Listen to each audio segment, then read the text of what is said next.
날씨는 무덥습니다만 8월의 첫 번째 거래일 아침입니다. 오늘 8월 3일 글로벌 마켓 나우 김희욱입니다. 자, 날씨도 그렇고 지금 피서철이기도 하고 여러 가지로 이제 좀 이 집중이 안 되는 어수선한 그런 새벽입니다. 간밤에 미국 증시는요, 지난 금요일장 우리와 마찬가지 7월 마지막 거래일을 3거래일 연속의 반등 이후에 조금의 숨고르기로 마쳤습니다. 우리가 며칠 지지부진하다가 지난 금요일 날 윈도우 드레싱이 됐든 뭐가 됐든 일단 외국인 순매수로 지수 상승하면서 마감한 것과 좀 대조적인데요. 이런 날은 좀 고민이 커지죠. 지난 금요일 우리나라 이제 이 상승 마감을 정당화하려면 그날 밤에 미국도 올랐어야 되는데 미국은 보시다시피 소폭의 조정을 받았다. 대신에 7월 FOMC 전후로 해서 미국은 뚜렷한 상방 기조가 나타났었고 우리는 방황을 했었다. 이런 게 좀 차이라고 할 수 있겠습니다. 이제 좋으나 싫으나 이번 주 첫 거래일 그리고 8월의 첫 거래일 아침에 우리끼리의 이제 이 증시 방향성을 새로 써야 되는 이제 상황인데요. 우리에게 이제 또 대승적으로 봐서 우려가 될 수 있는 이제 국제 유가, 금속 가격 이런 것들이 이제 결국 이머징에 대한 이 메이저 플레이어들의 어떤 리스크 애퍼타이, 그러니까 위험 자산 선호 경향하고 일맥상통한다고 보는데 최근에 금속 가격 안 좋고 유가 안 좋고 그다음에 금도 왕창 이제 하방 공격을 맞았었죠. 결국은 이게 FOMC에서 이제 9월 달에 금리 인상할 것이라는 어떤 우려감과 이제 반대의 그런 입장으로 현재 시장의 하방 공격 세력들이 FOMC를 전후로 해서 하방 공격을 활발하게 이제 펼쳐왔는데 이제는 좀 정리될 때가 오지 않았나요? 그동안 이제 하방 포지션이 많이 실렸던 것들은 이제 쇼커버로 반등이 나와야 되는데 그렇다고 이들이 이제 더 이상 하방으로는 가망이 없다. 쇼커버에서 그동안 내린 거라도 수익분을 챙기자라고 하기에는 지금 이제 이머징하고 이제 특히 동아시아 증시 중에서 일본은 빼고 그야말로 이제 엑스 재팬으로 한국과 중국 증시에 대한 여러 가지 이제 좀 실적 우려라든가 귀찮은 소소한 악재들이 좀 괴롭히고 있는 것이 사실입니다. 앞에서 이제 금값 보셨는데요. 금은 이제 드디어 바닥은 쳤다고 봐야 되나요? 금값 보실까요? 지난 금요일 날 이제 0.6% 정도 반등을 했고 6달러 상승이 일어났는데 온스당 지금 보니까 1,100달러를 밑돌고 있고 일단 1,100선이 깨진 이상에서는 여기서의 반등은 큰 의미는 사실상 없다고 봐야 되는데요. 사실은 FOMC에 대한 어떤 두려움, 연준 금리 인상에 대한 우려감 이런 것 때문에 글로벌 하방 세력들이 가장 확실하게 본때를 보여준다고 팼던 것이 이제 상해 지수라고 보여지고요. 물론 여기에는 이제 펀더멘탈리 당국이 저렇게 개입하는 그런 증시, 더군다나 이제 어떤 PER이나 기업 실적이나 아니면 이제 이 기업들의 어떤 이 펀더멘탈로 예측 가능한 그런 시장이 아니라는 점에서 외국인 투자자들이 이제 떠났다고는 하지만 그 이면에는 물론 이제 이 공매도로 시장을 공격한 것도 당연히 들어 있습니다. 앞에서 보신 금도 그렇다고 보는데 일단은 이 쇼커버의 어떤 심정은 우리가 기대는 할 수 있지만 또 확실하게 요 며칠 나오지는 않았단 말이에요. 자, 제로 헤지에서는 헤지 펀드가 이제 최근에 금 가격 급락에 어느 정도 일조를 했다라는 거고요. 역사상 처음으로 숏 포지션을 쳤대요. 글로벌 핫머니들과 어떤 이제 다양한 전략을 구사하는 이런 헤지 펀드들이 아주 이제 근본적인 자본주의의 어떤 이제 백본, 척추 같은 어떤 기능을 하는 게 결국은 근본이 아니겠어요? 만약에 지금이라도 세계 대공황이 오고 진짜로 3차 세계대전이 일어나고 험악한 일이 일어날 경우엔 결국은 근본이 이게 이제 가장 이머전시 플랜으로 각광을 받을 텐데 그런 차원에서 헤지 펀드들이 항상 이제 금에 대해서는 롱 포지션을 갖고 있었는데 지난주에 사상 처음으로 금에다가 이제 숏을 쳤었단 말이에요. 그런데 이제 사상 처음이라고 이제 봤고, 그 다음에 이전에, 직전 사상 최저 포지션이었을 때 그 뒤로 보시다시피 쇼커버가 뚜렷하게 나와가지고, 이번에도 만약에 금에 대한 숏 포지션이 청산되면서 환매소가 나올 경우에는 약 17에서 21% 업사이드 포텐셜이 있다. 이제 이렇게 얘기가 되고 있습니다. 결국은 여기에 구리, 철, 그다음에 철광석 그리고 중국 증시 국내 이제 경기 민감주 수출주 그다음에 달러엔의 포지션 등등 여기에 많은 것들이 사실은 연결되어 있을 거라고 보고 있습니다. 이게 언제 나오는지 한번 봐야 되는데 지난 금요일 뭐 1장 1단이 있다면 1단은 미국 증시가 7월 마지막 거래일을 하락 마감한 것이고 1장은 금이 이제 조금씩 이제 쇼커버가 나오려는 시점이 됐다. 금 가격이 비록 이제 온수당 1,100달러 미치긴 하지만 그래도 소폭이나마 반등이 나왔다. 이제 이런 거를 생각해 볼 수가 있겠습니다. 자, 그 다음에 지난 금요일 날 이제 지표가 하나 있었는데요. 평소에는 사실 A급 경제 지표라고 하기엔 좀 뭐했지만 지금 워낙에 연방준비제도 이사회의 어떤 기준금리 인상의 그 바로미터들이 하나하나 지금 눈에 들어오고 있는 상황이기 때문에 주목을 받았습니다. 고용 비용 지수, 이거는 분기별로 나오는 거거든요. 2분기 결과가 나왔습니다. 뭐 제목부터 일단 지지부진하다고 하고요. 사실 업계에서는 쇼크 수준이라고 했습니다. 당연히 이제 이 고용 비용이라는 게 고용의 양과 질 측면에서 고용의 질을 담당하고 있겠죠. 근데 최근에 미국 같은 경우에는 고용 경기가 상당히 좀 활발하게 매기가 살아나면서 오히려 기업들이 사람들을 이제 이 찾는 데 있어서 어려움을 느끼기 직전까지 갔다. 오히려 이제 구인난의 어떤 조짐이 보인다. 이렇게까지 얘기하다 보니까 당연히 고용 시장도 수요와 공급에 따라서 수요는 일정한데 이제 공급이 영향을 미치거나 아니면 기업들의 이제 이 고용 수요가 늘어나려고 하는데 공급이 크게 늘지 않는다면 당연히 가격이 이제 올라갈 수밖에 없는 상황이라서 실질 임금 인상에 대한 이제 낙관론이 이제 커졌고 제닛 옐런 연준 의장도 실업률이나 이제 고용의 뭐 20만 건, 30만 건 비농업 고용 증가 폭보다는 실질 임금 상승률 이런 거를 디테일을 좀 자세하게 보겠다고 했는데 그 디테일에 해당하는 이번에 고용 비용 2분기 동향이 그야말로 형편없게 나왔고요. 지금 보시다시피 올해 들어가지고 급격하게 이제 꺾이는 모양새인데다가 0.2% 증가가 이제 예상치의 3분의 1 수준이고 동시에 1983년 이후로 가장 적은 분기 임금 증가율이었다. 이제 이렇게 얘기가 나오고 있습니다. 그다음에 YOY로 봤을 때는 2% 증가했는데 전문가 예상에서 연준의 장기 인플레이션 목표치 3%를 맞추려면은 여기서 2% 정도 나와야 된다고 했는데 거꾸로 얘기했네요.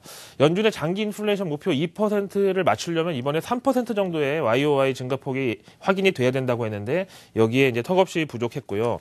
이게 결국은 이제 미국의 건보 개혁안의 어떤 부작용이라고 얘기도 나오고 있는데 지금 헬스 베네핏은 올라가고 있지만 오히려 웨이지하고 샐러리는 떨어지고 있는 이런 갭이 확인이 되고 있죠. 그래서 이제 기업들이 어떤 복지 비용만큼 급여를 올려주지 못하는 것으로 그렇다면 과연 연준에서 이렇게 시간당 임금이 다시 하락할 조짐이 있는 가운데 건강보험을 해줬잖아. 사실상 가처분 소득 증가라고 그냥 여겨주면 안 되겠니? 라고 하기에는 지금 부담이 좀 있다는 거죠. 자, 앞에서 말씀드린 대로 업계에서는 쇼크였다는 반응이었습니다. CNBC 보시죠. 미국의 근로자들하고 전문가들 동시에 충격을 받았다. 이게 어떻게 된 거냐. 최근에 이제 누가 봐도 고용은 다 좋다고 했기 때문에 기대감이 상당히 커져 있고 눈높이도 높아져 있던 상황에서 0.2% 분기간 증가폭은 1983년 이래 지금 몇십 년이에요. 한 30년 만에 최악의 수준으로 나타났는데 결국은 이제 앞에서 말씀드린 대로 연준 기준금리 인상이 여기에 예민할 수밖에 없기 때문에 임금 상승률이나 인플레이션 목표가 이제 거리감이 큰 폭으로 확대됐다라는 결과고요. 이제 이에 따라서 이번 주 금요일 날 나올 7월 고용 지표에 대해서 너무 잘 나오더라도 이거 허울만 좋은 거지 내실은 뭐 강냉이 속빈 강정이다 이럴 수도 있겠고 또 이게 안 좋게 나오면 역시 미국의 고용은 잠시 좋은 듯 했지만 또 내려갈 것으로 보인다. 뭐 더블 딥이다. N자형 침체다. 뭐 이런 식의 시비의 어떤 여지가 좀 생길 수 있다는 거죠. 자, 시장이 제일 싫어하는 것은 악재가 아닌 불확실성이죠. 그런 차원에서 저렇게 이제 이 고용이라는 미국 연준 통화정책 바로미터 3개 중에 하나가 신뢰성이 흔들리는 이런 상황에 대해서 지난 금요일 날 이제 다 귀찮다. 날씨도 덥고 이제 쉬고 싶은데 이런 상황에서 이제 굳이 뭐 주식 비중 확대하고 싶지 않다. 뭐 이렇게 나왔다는 게 뭐 뭔지는 좀 이해가 되실 거예요. 자, 그다음에 앞에서 보신 대로 지금 미국도 이제 대선 후보 캠페인이 벌어지고 있다 보니까 앞에서 보신 대로 기업들이 오바마 대통령이 건보 개혁안에 대한 이 복지비 지출 때문에 임금을 올려주지 못한다. 이거 사실 워싱턴에서 보면은 생각보다 큰 이슈일 수도 있습니다. 그런 가운데 힐러리 클린턴이 3년 전에 뇌경색 일부 좀 조짐이 있다 이런 판정을 받았었는데 이번에 대선 후보 레이스를 앞두고 건강 진단에 문제가 없다. 그 다음에 수입 내역, 지출 내역 이런 거를 공개했습니다. CNN 보시죠. 그런데 이제 뭐 건강이 많이 좋아졌다는 거는 뭐 인도적인 차원에서도 다행이긴 한데 과연 개혁 개혁과 진보 그리고 서민정당의 캐치프레이즈를 내걸고 있는 민주당이 이 힐러리 클린턴이라는 전 영부인, 그다음에 뭐 하버드 법대 나오고 예일대 뭐 박사하고 이런 과연 어떤 기득권의 여자 마스코트하고 과연 어떤 케미스트리가 맞느냐 안 맞느냐, 요거에 대해서 이제 또 시비가 벌어지고 있는데, 건강진단서와 함께 수입이 이제 공개됐잖아요. 지난 2014년도 한 해 동안 총 2,800만 달러의 수입을 거뒀대요. 이거는 누가 봐도 이제 서민들하고는 좀 거리가 멀잖아요. 예? 이거는 무슨 그 어항 청소하다가 사랑받는 어떤 뭐 음악가로 변신한 폴포츠가 강연료 올렸다, 이런 거하고 또 차원이 다른 얘기거든요. 그렇죠? 그러고 있는 가운데 요즘에 아주 극우성 발언으로 인기를 올리고 있는 이제 도널드 트럼프가 있는데, 결국은 지금 민주당에서는 힐러리 클린턴, 그다음에 공화당에서는 도널드 트럼프가 현재 대세를 나타내고 있다는 거고요.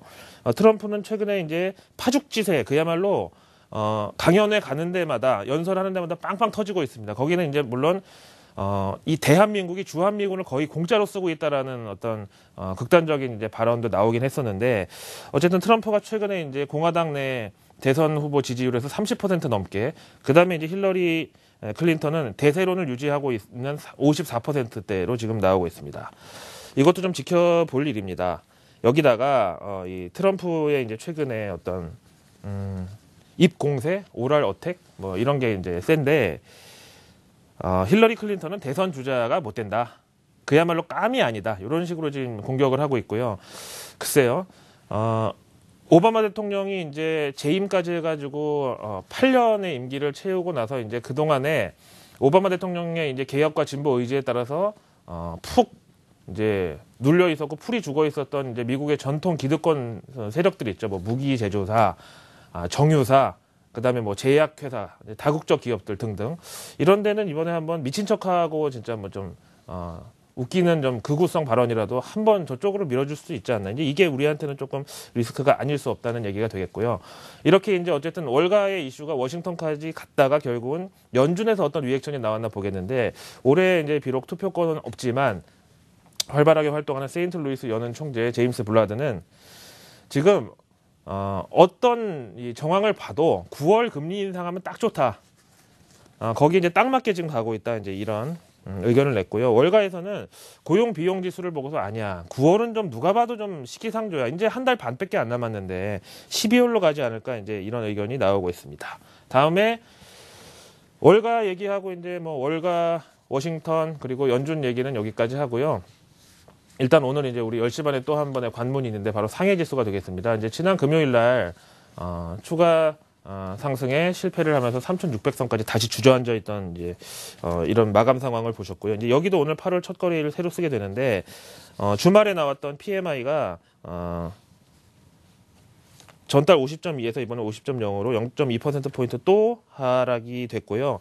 도대체 그럼 지준율 인하하고 경기 부양책은 어디서 도대체 효과가 나는 거냐? 증시도 주저앉고 펀더멘탈도 주저앉고 이제 지금 회의적인 얘기가 나오고 있고요. 그다음에 증시의 관점에서 봤을 때는 오히려 차이나 리스크에 있어서 지난 1929년 미국의 대공황 발생 직전하고 비교했을 때 지금의 어떤 뭐 세대차하고 뭐 시차도 있고, 그다음에 어떤 중국과 미국의 어떤 경제의 구조 자체가 다르긴 하지만은 왠지 신용 버블에 있어서는 좀 불길한 예감이 있다, 이렇게 얘기가 나오고 있고요. 그다음에 그리스 소식도 한 바퀴 돌아오면은 지금 IMF에서는 그리스 부채 상환이 결국은 이게 모자랄 것이다. 그러니까 IMF에서 돈을 빌려다가 IMF 채무를 갚는 식의 이런 다람쥐 쳇바퀴를 하고 있는데, 저러다가는 언젠가는 이제 숨이 턱에 차가지고 엎어질 것이다.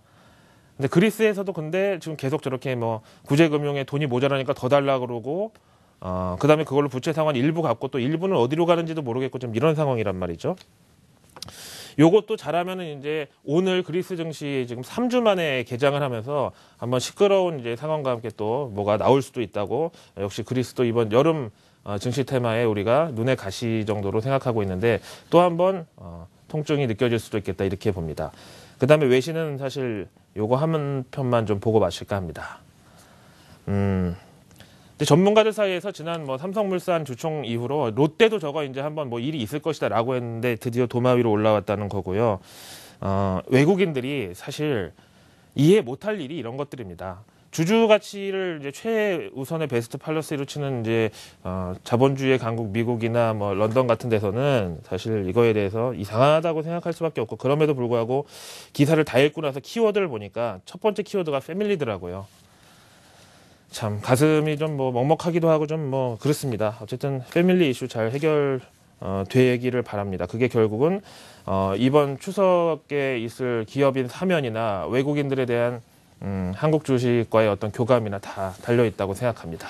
MSCI 한국 지수 지난 금요일 그리고 7월 마지막 거래일 마감 지수 0.65% 플러스로 나왔고 51.18 기록을 했습니다. 월요일 아침 글로벌 마켓 나우